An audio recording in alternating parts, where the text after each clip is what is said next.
Welcome in here to Devils Debate with Fabian Ardaya. I'm Dominic Cotroneo. I'm back this week. Stefan filled in my shoes pretty good last week. I think you did a good job. I'm sure you enjoyed yourself in Tucson, even though it was a little bit of a rough outing. It was one-sided, and it's one-sided in the outfit game today as well. You outdressed me this week, which is probably the first time ever. Last time of the school year. I mean, we'll be here for the summer, of course, but still, it's a good thing to sort of class it up. Dress well, test well. That's a good one. All right, but now let's get to the good stuff. Jaelen Strong dressed well, but it didn't really help out his draft stock, I guess. He falls all the way to the third round. Who had on your spotting board Demarius Randall going first? And then obviously Jamil Douglas and Marcus Hardison both going in the fourth round, which is pretty good for them, I think. Those are some good fits for them. But first of all, we got to talk about Jaelen Strong. What happened? There's a lot of concern about, apparently a Baltimore Sun article said that there's some character concerns. Todd Graham sort of squelched that rumor today, although I did create a pretty good Twitter hashtag there. But I think one of the things is probably the wrist. I don't think that it's necessarily as much of an issue as people thought it was, but it was still an issue that he didn't really want to talk to teams about it. And he felt that if they looked at his wrist, maybe it would hurt his draft stock more than him not having them look. But I think the whole idea of him saying, like, hey, my wrist is fine, please don't look at it, I'm good, I don't want to talk to you about it, that sort of might have dropped him down a bit. But also I think some of the teams might have overvalued a lot of wide receivers ahead of him. I think Nelson Aguilar should not have gone ahead of him. It's the Eagles of all teams, his hometown team. Yeah, they passed up on him a couple times. I think there's a couple names that just raised eyes that passed Jaelen Strong. 10 receivers. I think there's some of them that were warranted. I think Tyler Lockett's a great wide receiver. I think, of course, you see guys like Amari Cooper, Kevin White, those were to be expected. But guys like Devin Funchess going ahead of him, and I don't see that, especially with what Jaelen Strong brings. I get that there are system fits that you have to deal with, but I think if you have a guy like Jaelen Strong, who is as physical as he is, as great as getting balls in the air, and as good of just ball skills of a wide receiver as you'll get, I think that's someone that, even with his route running difficulties, that's someone that you need earlier than I think some of those guys on the top. In closing on Strong, I want to say, though, I don't think it was just the wrist. Remember at the end of last season, he had the concussion, he had the hurt shoulder that nobody really knew about. I think there might be more there than what people are saying. The wrist, I think, considering Jalen's injury history and how very close to the chest he has been about the injuries, I think this could be, the wrist could be a real thing, and that could be the reason why he slid, but happy for him in Houston. But Demarius Randall with the Packers, joining Carl Bradford, a couple of Sun Devils in the secondary there with the pack. Well, don't forget Will Sutton's with the Chicago Bears. The NFC North is coming Sun Devil country. But I like that fit a lot for Demarius Randall. I think the first round was a little bit too high for him, but the Packers were a perfect fit there. Because he's a guy who's played corner in and he's junior be college. A field corner there. Yeah, he played corner in junior college, but also played safety. Packers are a team that sort of needs both of those positions to have more depth than they had, but also a guy in Dom Capers who's not afraid to dial it up, something that Todd Graham likes to do at ASU.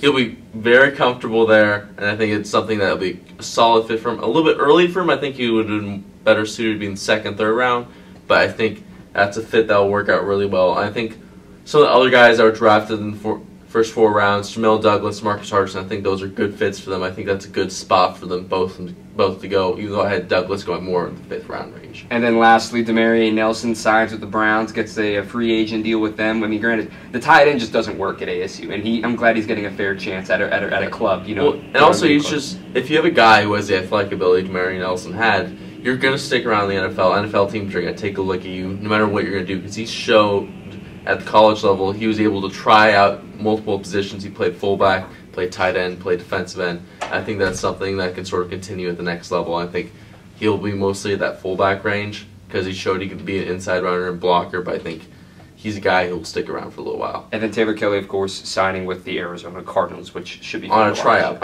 We'll see how that goes, but I think he ends up coming back to ASU eventually. He's a good coach. I think he'll be a great guy for this coaching staff. And speaking of great guys, the guy who Taylor Kelly is being replaced by, Mike Bercovici, one of the 3 main captains named by ASU on Tuesday. It'll be Mike Bercovici, Jordan Simone, and DJ Foster. All 3 of them are roommates, by the way.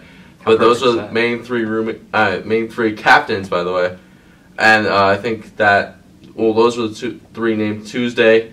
There's a couple additional captains. I think Lai Mokiolo was named the captain, but also something notable from yesterday's captain's announcement, the special teams captains.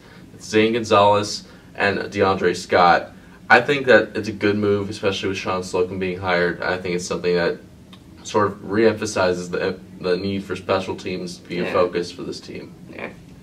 Look, special teams is important, but I think we're putting way too much emphasis on it, like coverage on it anyway. Special teams is it's been an Achilles heel for ASU, yes, but I think when you put more and more attention on it, it gets more and more under the microscope. I think it's a thing that doesn't need to be put under the microscope. Cool, you got special teams captains. Cool, it's the kicker. I mean, are you surprised? You know, it's one of those things. It's cool, you did captains for special teams. They get to be a captain. They get to go out to... I don't like all this emphasis on special teams when it's still going to have its issues. Every special teams has its own issues. Nobody is perfect at special teams.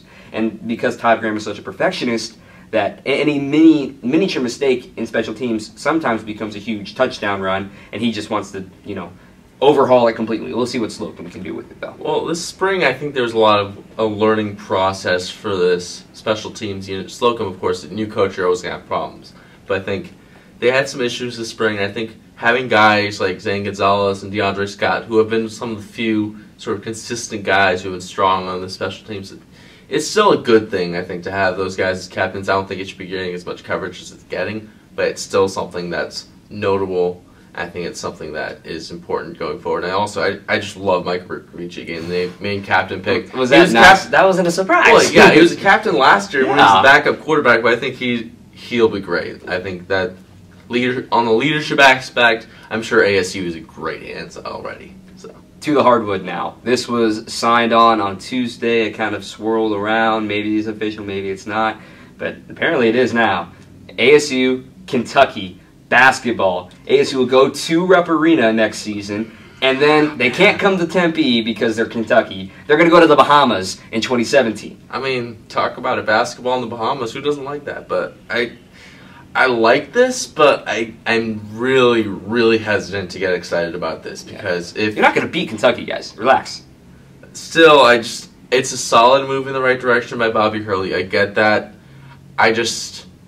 If you get blown out by Kentucky on the road, that makes no difference to your strength of schedule, really, to your RPI at all. I think it's something that if you make the move, if you actually are able to be consistent against Kentucky and able to sort of attack for at least like a half, like Hurley's Buffalo team did in Lexington last year, I think it's something of a recruiting chip. But I think you're towing that line.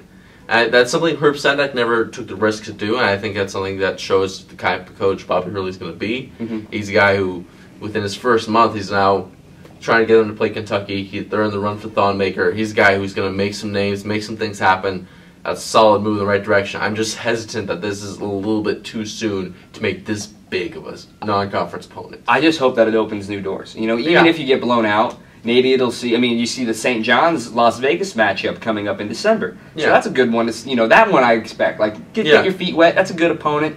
Got to get Chris Mullen as well in his first year as a head coach over there with the Red Storm. So that'll be fun. But I think it's a step in the right direction. Too bad you couldn't get them to come to Tempe. I think that's what really stinks. But it's Bahamas. Who can complain about that?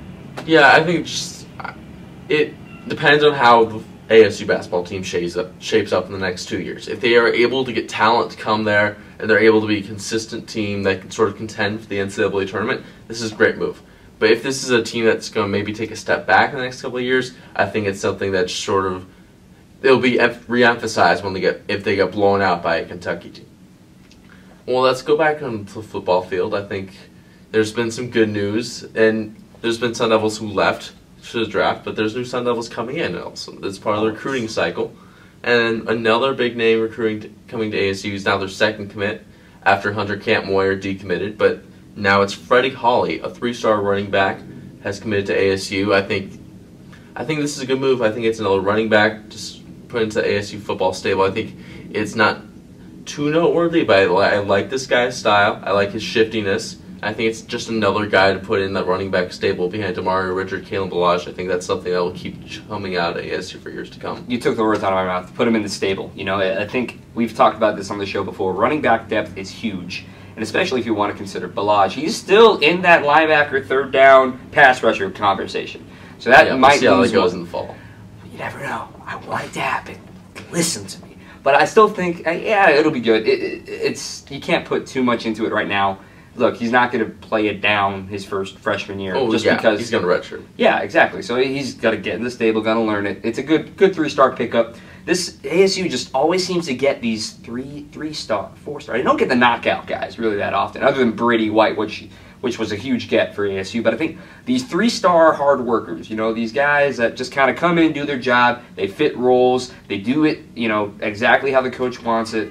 And I think that's what makes this team so successful. Yeah, and I think it goes to show how big of a draw ASU is for running backs. You look at the guys who have come out in recent years. Because you're going to touch the ball. Yeah, you get Cameron Marshall, Marion Grice, DJ Foster was a running back. Now you got Demario Richard, Keelan Balaj. Now you got Freddie Hawley. You got Nick Ralston already on the roster. I think it's something that will keep coming out of ASU. I think it's something that's sort of a strength that Coach Norvell will pull on for years to come. I think maybe if more and more of those guys sort of go to the NFL level, you'll start to land those 4- and 5-star guys who will sort of be game changers on the offensive end instead of just being hardworking and still being productive, but not quite as productive as like an explosive player such as, say, DJ Foster would be if he was 5-star. Well, now finally shifting away from football, it's baseball season. And it's the home stretch right now, the regular season for college baseball. Tough weekend last weekend in Cal for ASU. Dropping 2 out of 3, their first conference series loss. Their first series loss since TCU in week 2. So they've had a great stretch. They're still looking for that 30th win, which would give them 53 consecutive 30-win seasons. That's the program right there. That's the best in college baseball. Program. But they have to do it against UCLA this weekend. Oh boy, the #1 pitching staff in the land against one of the best hitting lineups in the land. This is going to be a fun weekend. James Caprillion against Seth Martinez on Friday night. Who do you got in this series? This is where we see where ASU's head's at. It's first year Tracy Smith. We'll see how he handles being in this tough situation. He knew he was going into the Pac-12, which is competitive for ASU and competitive for baseball, but this team has not looked like the same team the last couple of weeks. They got blown out in Tucson, dropped 2 out of 3 at Cal. It's just this team is sort of starting to fall off at the wrong time. They had that great run where they had won all those Pac-12 series in a row. It was a solid run, a lot of close games, a lot of close wins. But some of the things that were working for them early in the season are not anymore. Seth Martinez has struggled in his last couple starts. He's given him a lot of hits, yeah. Ryan Burr has continued to sort of deal with inconsistencies. And you're gonna see the best closer, maybe in the all-time top 5 list in college baseball ever, in David Berg this weekend with the Bruins. He is the all-time collegiate appearances leader now. He is nicknamed Everyday Dave. He pitches more than Ryan Burr, which is a scary thought. And to think that you're definitely going to see David Berg this weekend, see ya. He's only allowed 6 earned runs all season long. He has not blown a save. He has never forfeited a lead. It's just, if you have to make sure that you get before David Berg, because he's not going to give up very many runs. Yeah, you're not going to have any late comeback wins against UCLA, and that's sort of what ASU is. But they do the same thing. They like to jump out early, kind of falter in the middle innings, and then just the bats come alive in the 8th inning. It seems like every time for them, too, and they just had a victory over Pepperdine, though, 10-2, but they've got some great offense as well. Ty Moore's a good guy. Luke Persico's a guy as well. John Chatterton. These guys can just not knock doubles that someone turned into homers, and then just get the base knocks that they need. It's going to be a dangerous weekend, but I still think this team has the talent to pull it off. I think ASU has the talent to pull it off. I don't think that's ever been really in question. I think it's just, this is make or break time of the season for the Pac-12. For the regular season title. I think it's basically a 3-team race at this point between UCLA, USC, and ASU.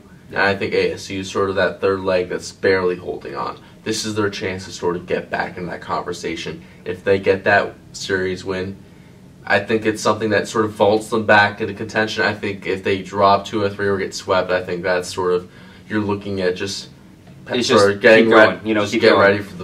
Get ready for the regional, get ready for the super regional, get ready for all that. I do think, though, if they win this series, Coach Smith is suddenly thrown back into the National Coach of the Year conversation. I agree. I think he's done a great job in his first year at ASU. He sort of has revitalized his program that sort of was missing that under Esme the last couple of years.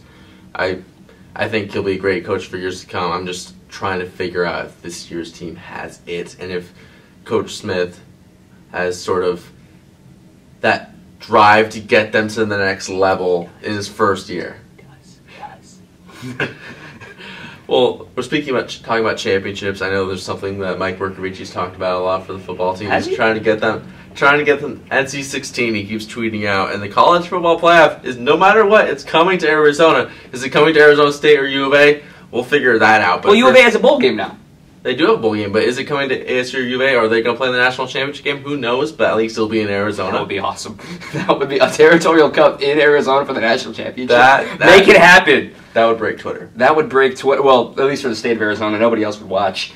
Let's be honest here. I think it's really cool. You saw the success that the Super Bowl had downtown. A lot of people loved it. The only thing that sucked about it is the rain. You can't control that. And I think with it coming in early January, you don't get rain that time of year, really. It's really late December and early February. Always right around the Phoenix Open too. But I think it'll be good. Dallas was a great host last year, and being my hometown, I think they did a really good job choosing the Union Square in Fort Worth. Great spot for a broadcast. I wonder though, would they do the same thing in Glendale, where they just shoot in front of the Phoenix Stadium, or would they be down here, or will they be somewhere else in Old Town Scottsdale? Actually, Mayor Greg Stanton had a press conference yesterday. He announced that basically all of the events will be held in downtown Phoenix, including the ESPN broadcast. Okay, cool. At least for the game day, not necessarily for the game day, but for the pregame, the week building up. I think that's a great spot. Well, that wraps up episode 7 of Devils Debate. For Dominic Cotroneo, I'm Fabian Ardaya. Thank you for joining us. Be sure to check out ASUDevils.com for more content from rivals.